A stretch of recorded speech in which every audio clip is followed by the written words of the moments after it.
Sabe, geralmente quando a gente pensa no ápice do mundo dos esportes, a imagem que vem à cabeça é puro caos emocional. É aquela paixão absurda. Exato. É o brito ensurdecedor da arquibancada bem no último segundo, o suor no rosto do atleta, sabe? Aquela imprevisibilidade total de uma bola que bate na trave e, tipo, decide um campeonato inteiro. Nós somos completamente viciados nessa emoção. É o que vem de ingresso, no fim das contas. Com certeza. Mas e se a verdadeira essência do que acontece lá no campo, e principalmente nos bastidores, não for definida por essa paixão? E se for tudo ditado por planilhas incrivelmente frias e precisas? É aí que a coisa muda de figura. Porque nós adoramos a narrativa do talento bruto, né? Aquela coisa do instinto heróico. Mas a realidade da gestão esportiva moderna é muito mais calculada do que a imensa maioria das pessoas imagina. Não é só o cara chutar a bola. Longe disso.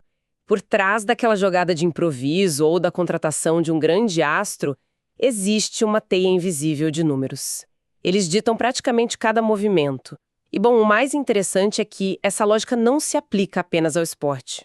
Não, ela vai para qualquer modelo de negócio complexo, não é? Exatamente. Qualquer negócio que envolva análise de comportamento e tomada de decisão rápida. E é exatamente para desvendar essa rede invisível que a gente está aqui hoje.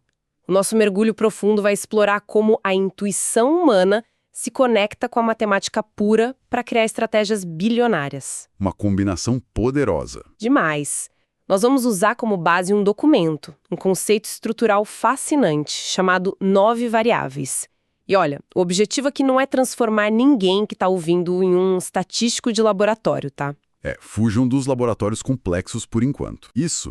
A nossa grande missão com essa análise de hoje é mostrar que a intuição empírica de quem vive o negócio na pele é, na verdade, a chave mestra que faz os dados complexos realmente funcionarem. E essa é uma mudança de perspectiva urgente.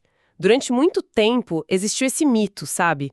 Aquele mito de que os dados substituiriam a intuição humana por completo. O famoso "o algoritmo vai roubar nossos empregos". Bem isso.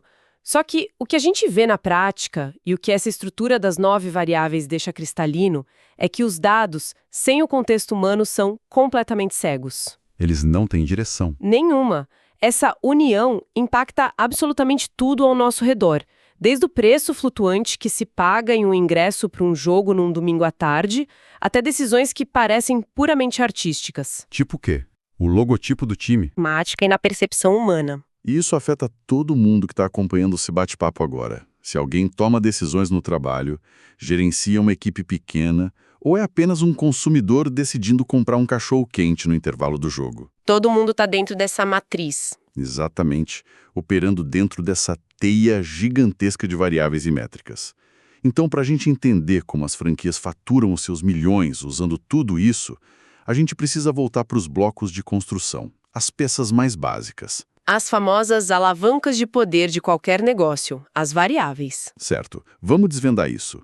O que é uma variável na prática? Sem entender as variáveis, qualquer tentativa de análise de dados vira um simples jogo de adivinhação. Uma variável, na sua definição mais pura e crua, é só uma quantidade ou uma característica que pode mudar. Algo que varia, como o próprio nome diz. Isso, ela pode assumir valores diferentes. Mas o pulo do gato não é saber o que elas são isoladamente. É saber como elas se comportam e como elas se relacionam entre si. E é aí que a gente divide esse universo em duas categorias bem famosas. Sim, a variável independente e a variável dependente. Certo. Eu sinto que é bem aqui que muita gente inteligente acaba perdendo dinheiro. Pelo que eu entendi lendo as fontes, a variável independente é aquela que muda por conta própria ou aquela que a gente pode manipular ativamente, certo? Ela seria a causa. É aquilo que sofre o impacto, ou seja, o efeito. Tá. Então a tragédia no mundo dos negócios é que a galera confunde as duas. Confundem o tempo todo. A variável dependente, o grande resultado final, é o que todo gestor quer mudar desesperadamente. É a receita daquele trimestre, é a quantidade de camisas vendidas na loja, é a taxa de renovação dos sócios do clube. Só que não dá pra simplesmente estalar os dedos e mandar a receita subir, não é? Aí que tá o problema. Você não altera o efeito diretamente. Você precisa identificar e aí sim manipular as variáveis independentes corretas, os preditores. Só assim eles vão causar o efeito que você tanto deseja lá na frente. Deixa eu tentar criar uma analogia prática aqui para ver se eu realmente peguei a essência da coisa. Manda ver. Vamos imaginar que eu gerencie a venda de alimentos de um estádio de futebol. E eu tô querendo muito aumentar a venda de chocolate quente em uma noite de quarta-feira. Um desafio bem comum. Pois é. A venda do chocolate quente, tipo, a quantidade de copos efetivamente vendidos, essa é minha variável dependente, certo? Sim, esse é o seu resultado, o seu efeito. Tá. E o que seriam as minhas variáveis independentes nesse cenário do estádio? Bom, o clima seria a variável independente mais óbvia aí. A temperatura externa dita fortemente o comportamento de compra de quem está na arquibancada. Se esfriar, o pessoal corre para comprar. Exato. Se a temperatura cai bruscamente, a venda de bebidas quentes simplesmente dispara. A questão é que você não controla o clima, mas ele é um preditor fortíssimo para o seu modelo. Faz sentido. E quais eu poderia controlar? E o preço final vai determinar a sua variável dependente. Que é o meu volume de vendas no fim da noite. Nossa, e a importância de saber classificar certinho quem é quem nessa história é vital para a estatística, não é? É de extrema importância. Porque os tipos, a quantidade e até o nível de medição dessas variáveis é o que vai ditar exatamente qual teste estatístico o sistema do estádio vai poder rodar, certo? Totalmente. É como uma reação em cadeia matemática. Se você escolhe as variáveis erradas ou se você não entende direito o nível de medição delas, você acaba aplicando o teste estatístico completamente errado. E aí a conclusão vai pro buraco. Vai tudo por água abaixo. Hoje em dia a coisa está tão estruturada nas empresas que existem literalmente árvores de decisão visuais para os analistas. Você olha para a tela, avalia suas variáveis e a árvore te guia. Tipo um fluxograma. Isso. A árvore te diz algo como: se você tem duas variáveis independentes categóricas e uma variável dependente contínua, então você deve usar este teste específico aqui. O teste é o que dita a validade da conclusão. Mas olha só, aqui entra uma ironia fantástica, que me pegou muito de surpresa durante a leitura desse material para o nosso bate-papo. Qual parte? A ironia do computador. O estádio pode ter o modelo analítico mais incrivelmente sofisticado do mundo, rodando lá nos servidores mais caros e potentes. Investindo milhões em tecnologia. Exato. Mas no fim do dia, esse supercomputador é completamente dependente da intuição daquele cara que gerencia a comida. Ah, sem dúvida. Porque a máquina não sabe sozinha que o clima afeta a vontade de tomar chocolate quente. Alguém tem que dizer isso para ela. O que é fascinante aqui é que essa é a grande falácia da chamada ciência de dados pura. Achar que um número faz tudo. Os números, de forma isolada, não têm capacidade alguma de interpretar a complexidade caótica do comportamento humano. Fica faltando o contexto, né? Fica faltando a alma do negócio, a compreensão real, aquele instinto que foi forjado nas trincheiras do estádio por esse gerente de alimentos é exatamente o que valida o modelo matemático. É o gerente que vira para o cientista de dados engravatado e diz como as coisas funcionam na vida real. É bem por aí. Ele chega no cientista e fala, olha, quando chove com muito vento, a torcida ali do setor norte não compra absolutamente nada, porque a marquise não consegue cobrir a fila direito. Caramba, e o computador nunca ia adivinhar o problema da marquise. Jamais. É essa intuição, esse conhecimento empírico do dia a dia, que diz ao algoritmo quais variáveis independentes precisam ser inseridas no cálculo. Resumindo, é o gestor humano quem dá vida e contorno aos dados frios. É uma parceria obrigatória, então.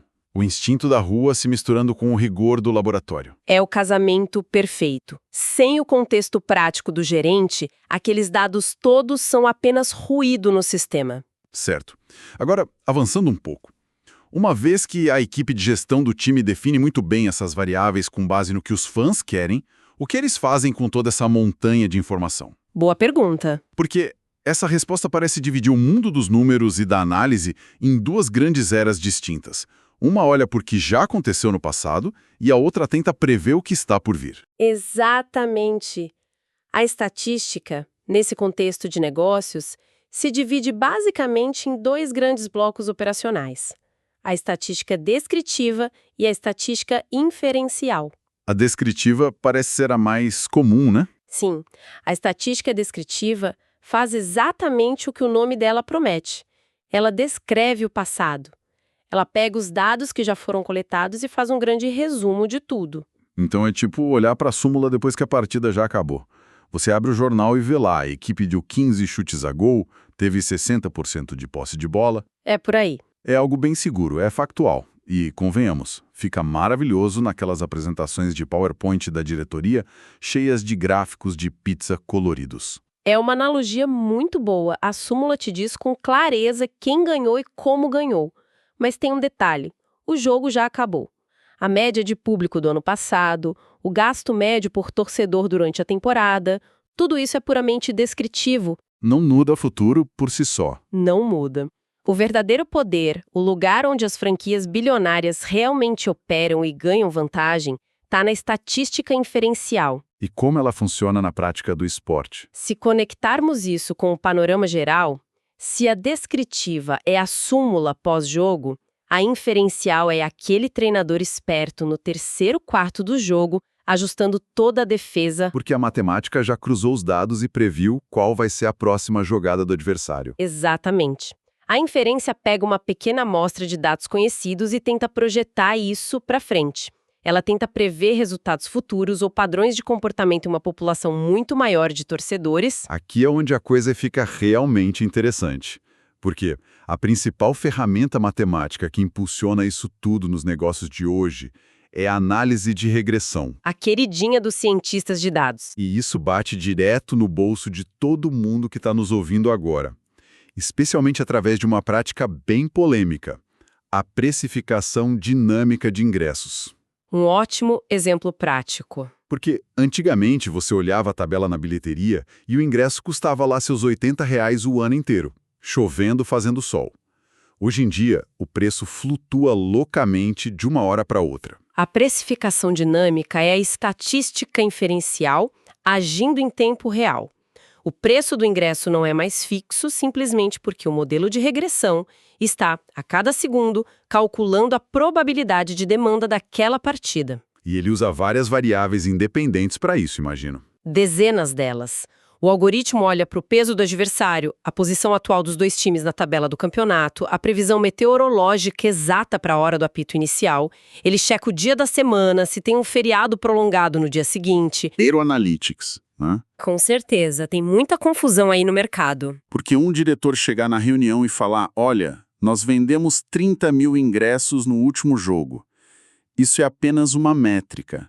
É só um número estático na parede. Analytics é a inteligência por trás do que você faz com esse número.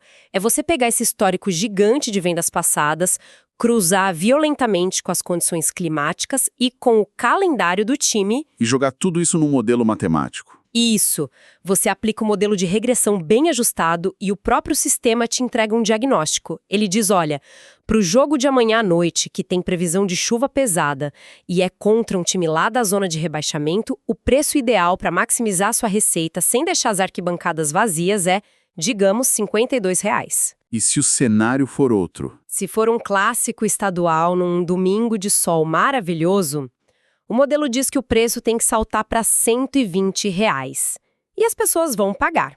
Deixa eu fazer o papel de advogado do diabo por um segundinho aqui. Fique à vontade. Porque do ponto de vista ético ou de relacionamento, isso não é a forma mais agressiva e implacável de usar a matemática contra a própria base fiel de fãs de um time? É uma crítica muito comum e válida. Porque o torcedor acaba pagando muito mais caro do que pagaria antes, simplesmente porque um algoritmo sem coração identificou a paixão profunda dele e cobrou o limite máximo que ele estaria disposto a pagar por aquele clássico. Se conectarmos isso com a evolução comercial do esporte, a gente entende por quê.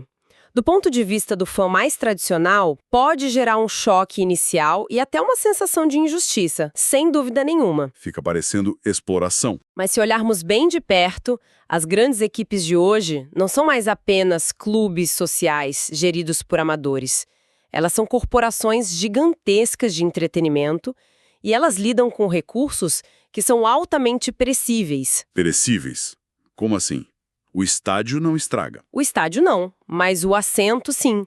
Uma cadeira vazia no exato momento em que o juiz apita o início de uma partida é uma receita financeira que deixou de existir para sempre. Ah, claro. Não dá para estocar assento de estádio para vender na segunda-feira. Exatamente. A regressão estatística permite que essas organizações otimizem essa balança de oferta e demanda em tempo real. E tem um lado bom que muita gente ignora. Qual seria? Muitas vezes, isso significa que os ingressos para aqueles jogos menos atrativos, numa terça chuvosa, ficam muito mais baratos do que no modelo antigo de preço fixo. Ah, verdade. O preço dinâmico também desce. Sim, e isso acaba permitindo que uma nova parcela da torcida, que antes não tinha dinheiro para o ingresso fixo, finalmente tenha acesso e viva a experiência do estádio. Um ponto excelente. Então a gente viu como a regressão e toda essa matemática inferencial conseguem extrair o máximo de valor de um torcedor que já decidiu comprar o ingresso. Mas a gente tem que dar um passo atrás. Porque antes de vender o ingresso mágico, o time precisa fazer com que o torcedor ame e confie naquela marca.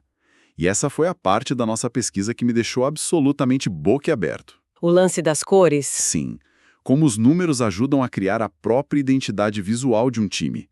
Imagina só uma franquia nova, de expansão, sendo criada totalmente do zero no mercado competitivo. É um risco enorme. Como eles decidem quais serão as cores oficiais, como desenham o escudo. A gente imagina que é um grupo descolado de designers tendo ideias criativas, jogando tinta numa sala de reunião. Uma visão bem romântica do marketing. Mas a verdade é que isso envolve um conceito clássico de matemática que eu tinha certeza absoluta de que nunca mais veria na minha frente depois que saí do colégio. Você está falando do uso prático da geometria espacial no marketing, não é? Especificamente através do chamado mapa perceptual de marca. Exato. Como isso funciona? O grande desafio do marketing sempre foi esse. Como a gente consegue quantificar algo que é inerentemente subjetivo? Porque a opinião humana sobre a estética de algo é muito particular. O que é bonito para mim pode ser feio para você. Exatamente. Então, o que eles fazem de forma analítica é perguntar aos consumidores em grande escala sobre as suas percepções emocionais. Eles isolam características visuais das marcas. Tipo o quê? Tipo perguntar o quão clássico ou quão moderno um logotipo parece ser. Ou quão agressiva ou, quem sabe, amigável é uma determinada combinação de cores na camisa do time. E aí, pelo que li, eles plotam todos esses sentimentos confusos num gráfico. Mas assim, como a gente plota um sentimento? Como a gente mede geometricamente se uma marca é percebida pelo fã como mais intimidadora que a outra? Eles criam um gráfico real com 2 eixos principais. Digamos que o eixo horizontal vai do tradicional numa ponta ao inovador na outra, e o eixo vertical vai do acessível até o altamente exclusivo. Certo, entendi. A tela em branco. Aí todas as milhares de respostas dos consumidores sobre as marcas concorrentes que já existem na cidade se transformam em coordenadas matemáticas exatas dentro desse mapa bidimensional. Vira um monte de pontinhos no gráfico. Isso. E o grande objetivo de uma nova franquia esportiva é descobrir estrategicamente onde o escudo dela deve se posicionar nesse mapa para não bater de frente de forma arriscada com um rival que já é muito estabelecido. Eles procuram um buraco vazio no mercado visual. Eles caçam as lacunas. A grande sacada técnica é como eles conseguem medir o quão perto eles estão da zona de perigo de uma marca rival. Então, o que tudo isso significa na prática daquela sala de reunião? Pelo que eu entendi, eles estão usando literalmente o teorema de Pitágoras. Literalmente. Cara, aquela mesma fórmula do A ao quadrado mais B ao quadrado é igual a C ao quadrado, que a gente sofria para calcular os lados de um triângulo retângulo na aula de geometria. Essa mesma. E de forma bem aplicada. Eles usam isso para medir se o tom de azul da minha equipe está visualmente muito perto do tom de azul do time rival dentro da cabeça do meu público. Sim, é a aplicação mais crua e literal de Pitágoras voltada para o posicionamento competitivo no mercado. Nossa, me explica como. Pensa assim, se você já tem as coordenadas geométricas exatas de onde o escudo e as cores do seu maior rival habitam na mente abstrata do torcedor... Tá, eu sei onde o inimigo está no gráfico. Isso. E aí você tem também as coordenadas de onde o design provisório do seu novo escudo está pousando nesse mesmo mapa após as pesquisas. O teorema de Pitágoras entra aí para calcular a distância exata em linha reta entre essas duas percepções visuais. E o que acontece se o resultado da equação der uma distância bem pequena? Se a distância for muito curta, o cálculo matemático está basicamente piscando uma luz vermelha e te avisando: cuidado, a percepção geral do público vai acabar confundindo as duas identidades. Nossa. O cálculo avisa que vocês estão visualmente canibalizando o mercado um do outro, e ninguém quer nascer como a cópia barata do rival. É sensacional, eu acho que nunca mais vou conseguir olhar para uma camisa de time da mesma forma na vida. Muda toda a perspectiva, né? Muda completamente. Aquele azul e dourado não foi só alguém com um bom gosto que achou que combinava bem na luz do sol. Foi Pitágoras garantindo de forma matemática e cirúrgica que aquela paleta específica habitava um espaço seguro e sem concorrência dentro do mapa perceptual. Exatamente. O teorema transforma uma discussão super abstrata e subjetiva sobre estética em uma decisão blindada, totalmente baseada em geometria espacial rígida. Agora, saindo do escritório e indo para o campo. Se Pitágoras domina a sala de reuniões do marketing, a matemática que dita o que acontece lá no gramado, com o sangue e suor dos jogadores, é ainda mais profunda. E bem mais polêmica também. Muito mais. E isso nos leva diretamente a uma figura lendária no mundo dos dados esportivos e a uma fórmula que mudou para sempre a forma como nós avaliamos quem ganha e quem perde de verdade. O grande Bill James e a expectativa pitagórica. Bill James é, sem exagero, um divisor de águas na história da análise esportiva. Por muitas décadas, o esporte avaliou o talento baseado unicamente na observação subjetiva e enviesada dos olheiros mais velhos. Aquele papo de, aquele jogador ali tem cara de quem é vencedor, ele tem postura de campeão. Exatamente, pautado em aparências. James apareceu e propôs algo que, na época, soou radical e até herege. Ele disse para ignorarmos a cara de campeão e olharmos puramente para a produtividade fria e matemática dos eventos no campo. E foi aí que nasceu a fórmula dele. Sim, e a sua contribuição mais famosa, que foi carinhosamente batizada em homenagem a Pitágoras pela forma estrutural que a equação tem, não tentava prever o apelo estético de uma marca. Ela queria prever vitórias. Isso. O objetivo dela era calcular a porcentagem real de vitórias de um time em uma temporada inteira. E mais chocante para mim é que a fórmula foca em duas coisas que são absurdamente simples: os pontos, ou corridas, no caso do beisebol, do James, que a sua equipe inteira marca, e os pontos totais que a sua equipe sofre durante os jogos. É elegante na sua simplicidade. Muito. Ela cria uma relação matemática que quantifica o verdadeiro desempenho subjacente daquela equipe, ignorando os ruídos. O nosso material base traz um estudo empírico maravilhoso sobre isso. O estudo das universidades. Isso, focado na Liga Universitária de Softball dos Estados Unidos, a NCAA Divisão I. E o mais legal é que eles usaram dados reais de quase 300 equipes para testar a fórmula do Bill James. Esse estudo do softball é crucial. O que é fascinante aqui é que ele ajuda a validar o conceito matemático do James fora do universo do beisebol profissional, que foi onde tudo começou. E precisava de uns ajustes, né? Sim. A fórmula original precisa de pequenos ajustes, dependendo da dinâmica do esporte que você está analisando, especificamente no número do expoente usado na equação. E o expoente muda. Muda. Para essas quase 300 equipes de softball universitário, os estatísticos rodaram os dados e encontraram que o expoente ideal para aquele esporte era de 1,55. E aí eles testaram para ver se a mágica acontecia. Exato. Quando eles jogaram a expectativa teórica de vitória gerada por essa fórmula em um gráfico visual e cruzaram contra as vitórias reais que essas equipes efetivamente tiveram no campo, a correlação foi simplesmente brutal de tão precisa. É absurdo. O gráfico de dispersão no material mostra praticamente todos os pontos colados juntinhos na linha de tendência central. Quase um encaixe perfeito. Sim. O texto aponta lá que o R2, que eles chamam de coeficiente de determinação desse modelo matemático, bateu a marca de 0,9253. Um número muito expressivo na estatística. Mas para quem surgiu das aulas de probabilidade na época da faculdade, como a gente traduz esse 0,92 para a realidade prática e enlameada do esporte? Vamos traduzir isso agora. O R2, em termos simples, é a grande nota de confiança do seu modelo matemático. Ele mede, basicamente, a proporção da variância da sua variável dependente. Que nesse caso do estudo seria a porcentagem final de vitórias do time de softball, certo? Perfeito. Ele mede o quanto essa porcentagem de vitórias é explicada puramente pelas suas variáveis independentes, ou seja, pelos pontos marcados e pontos sofridos que a fórmula contabilizou. Entendi. A causa é o efeito que falamos lá no começo. Isso mesmo.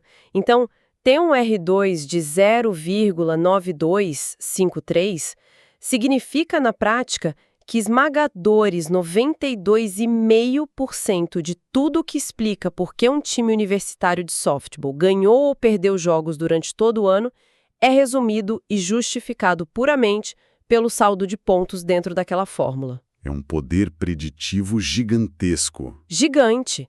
É o tipo de dado que cala a boca de vez de quem ainda gosta de bater no peito e dizer que as vitórias são fruto só de raça, vontade e energia do vestiário.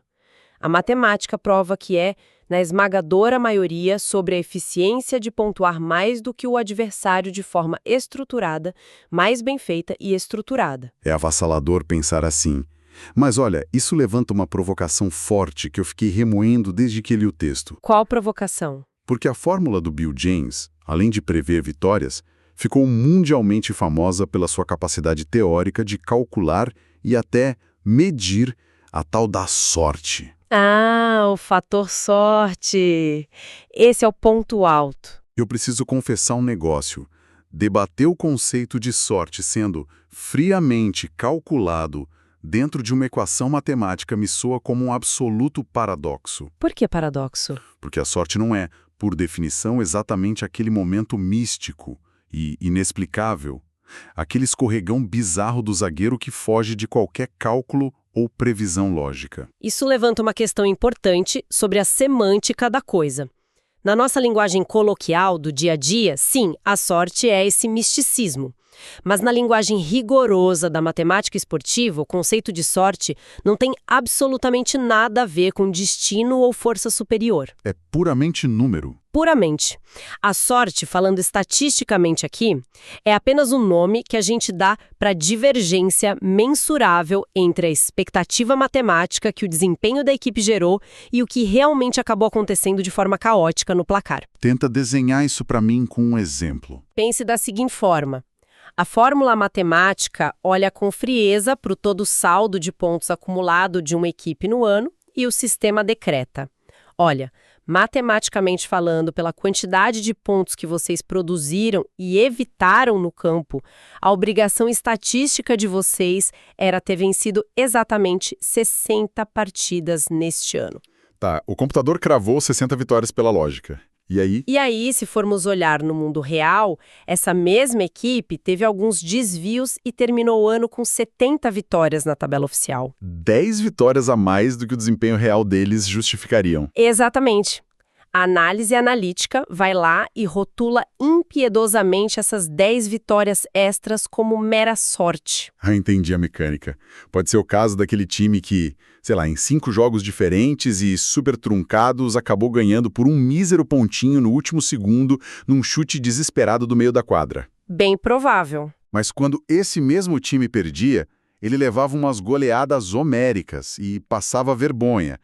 Ou seja, o saldo geral de pontos deles era bem mediocre na média, mas de alguma forma bizarra eles conseguiram empilhar um monte de vitórias magras. Essa é uma leitura perfeita do cenário.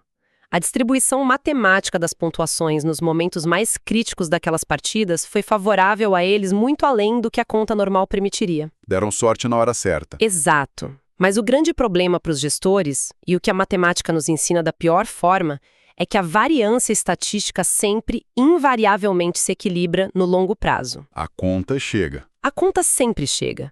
Um time que carrega essa taxa de sorte excessivamente alta em um ano está matematicamente destinado a despencar na tabela na temporada seguinte. A menos, é claro, que eles melhorem radicalmente a estrutura básica de marcar e evitar pontos. É a famosa regressão à média agindo sem dó. Sem dó nem piedade, se você ganhou na base da sorte, o ano que vem vai ser difícil. E isso nos leva a um último detalhe sobre essa equação toda, que, na minha opinião, diz muito sobre o verdadeiro DNA de cada modalidade esportiva. A variação dos expoentes. Isso. A gente comentou que os expoentes da fórmula mudam drasticamente dependendo da liga que estamos analisando. O beisebol profissional usa um expoente de mais ou menos 1,8. O hóquei no gelo já pula para 2,0. O futebol americano sobe um pouco mais, para 2,4. É um crescimento gradual. Sim, até aí tudo bem. Mas, de repente, a gente vai analisar o basquete da NBA e a mesma fórmula, de repente, exige um expoente na casa dos 13,9. Um salto assustador. É um abismo de diferença matemática. Por que um time de basquete precisa de um multiplicador, de um expoente que é quase 14 vezes maior que o do beisebol para a fórmula poder funcionar? Olha, essa é a beleza oculta na matemática dos esportes. Essa diferença brutal no tamanho dos expoentes mapeia de forma brilhante a própria natureza intrínseca da variância de cada jogo. Tem a ver com a pontuação. Tudo a ver. É tudo sobre o volume total de eventos que cabem dentro de uma partida de tempo limitado. Pensa no beisebol ou no nosso futebol tradicional. O placar final geralmente é extremamente baixo. Você tem pouquíssimas oportunidades reais e claras de pontuar ao longo das horas. É 1-0, 2-1, é sofrido. Muito sofrido.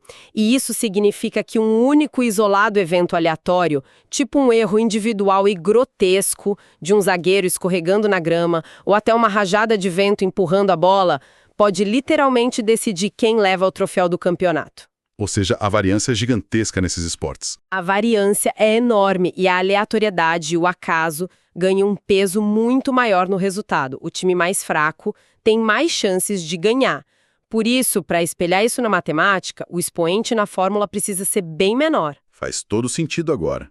No futebol de campo, o pior time do campeonato, aquele que não tem talento nenhum, consegue se trancar inteiro lá na defesa por 90 longos minutos, rezar para achar um contra-ataque milagroso e acabar ganhando de 1-0 do grande campeão mundial na casa deles. Acontece o tempo todo. Mas se você tentar fazer essa mesma tática retranqueira no basquete da NBA, isso se torna estatisticamente quase impossível de dar certo. Porque tem muito mais ponto. O basquete tem mais de 100 posses de bola intensas para cada lado em uma única noite de jogo.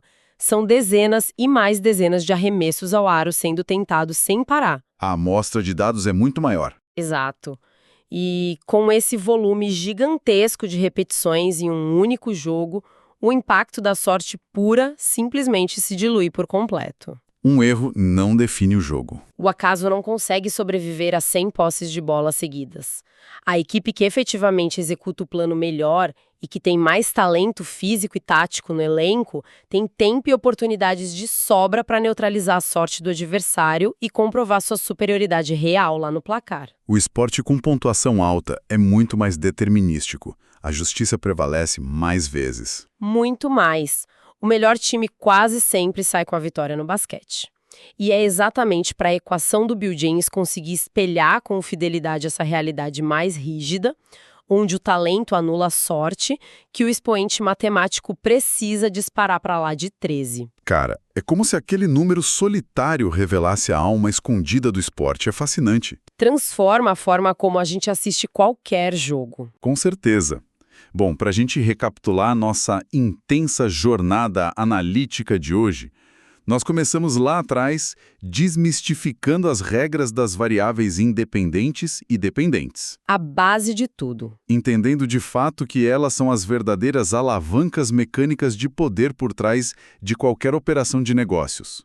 Depois vimos como a estatística inferencial alimenta, na prática, os algoritmos famintos da precificação dinâmica dos ingressos. Antecipando nosso comportamento como consumidores e otimizando a balança. Isso, e aí a gente navegou pela complexa geometria do branding, vendo que o teorema de Pitágoras ainda tem utilidade e garante matematicamente o espaço visual de uma marca no mercado tão saturado. Salvando os designers do achismo. Sim.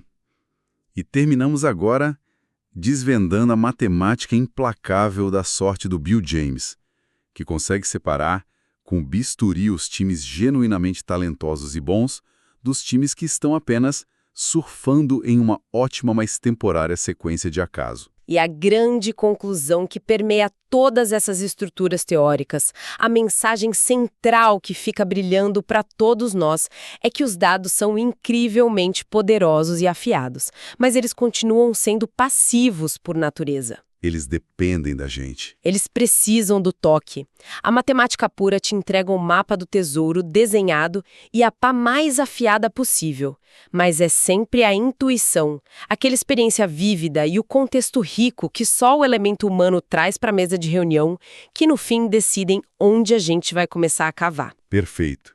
Sem o contexto prático e o lado humano, aquela planilha imensa é apenas matemática. Mas quando você injeta a visão humana, aquilo lhe se transforma em inteligência de negócios afiada. Uma parceria inseparável que redefine e otimiza não apenas a bilionária indústria dos esportes, mas as engrenagens de qualquer mercado competitivo por aí. É verdade. E, para fechar a nossa análise de hoje com chave de ouro, eu quero propor algo diferente. Quero deixar uma provocação um pouco mais profunda e bem pessoal para quem nos acompanhou até aqui. Qual a ideia? Bom, nós vimos detalhadamente que a expectativa pitagórica, estruturada pelo Bill James, consegue olhar de uma forma cirúrgica e clínica para o desempenho geral de uma equipe esportiva. A fórmula tem o poder de ignorar o barulho e a paixão da torcida e de calcular matematicamente o quanto daquele sucesso no campeonato inteiro foi, na realidade, pura sorte pontual gerada pela variância do momento. Um espelho da verdade. E aí me vem um pensamento intrigante. Será que nós não poderíamos e até deveríamos aplicar uma lente estatística bem semelhante dessa nas nossas próprias trajetórias e carreiras profissionais? Nossa, um exercício de humildade. Completamente. Pensa bem, se a gente parasse um momento, pegasse um papel e tentasse mapear honestamente os nossos esforços técnicos reais, cruzando eles contra os resultados financeiros ou de status que nós obtivemos ao longo dos anos. Separar a causa do efeito. Isso. A grande pergunta é, nós teríamos a coragem genuína de fazer as contas e descobrir se aquele nosso último e gigantesco sucesso profissional no escritório foi realmente fruto maduro de puro talento técnico e de uma execução perfeita da nossa parte? Ou se o R2 contaria outra história. Exatamente. Se friamente e matematicamente falando, nós apenas pegamos carona numa excelente e passageira sequência de pura sorte do acaso, fica a reflexão para quem está nos ouvindo avaliar o próprio saldo de vitórias. Pense com cuidado nisso. Um abraço e até o nosso próximo mergulho analítico.